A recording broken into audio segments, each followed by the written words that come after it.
Grace is unmerited favor. Simply, it means the favor that we do not deserve that we get.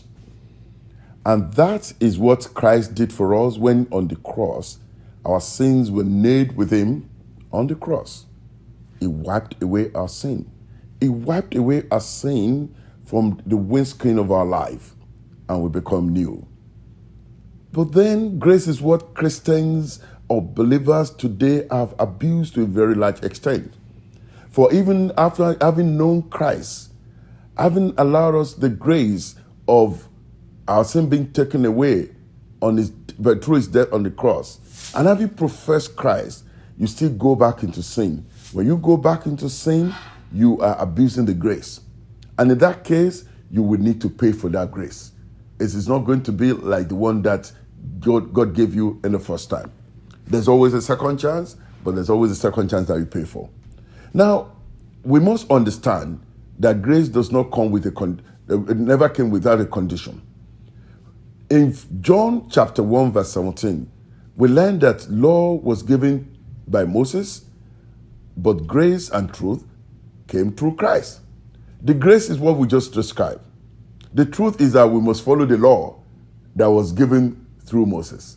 In other words, God still wants us to be under his guidance, under his instruction, under his statutes, for us to not fall away from the grace. It is difficult for most people to understand. And that is why in the book of Romans chapter 6, verse 1 down, Apostle Paul discussed the issue of grace. He discussed it when he asked us one simple question: shall we continue to be in sin and ask for grace to increase? And the answer, he said, no. Rhetorically, it tells us you cannot continue to sin and expect to be under grace. And that's also why the book of Hebrews chapter 6, verse 4 down to 6 tells us that it is going to be difficult. It is not possible to get back the grace when, having known the truth, you will go back into sin or into your old ways.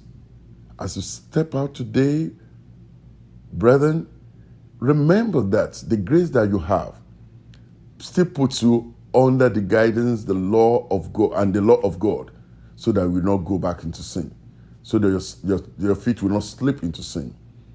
Grace is unmerited, but grace can be abused. Think about it when you flaunt grace. Shalom.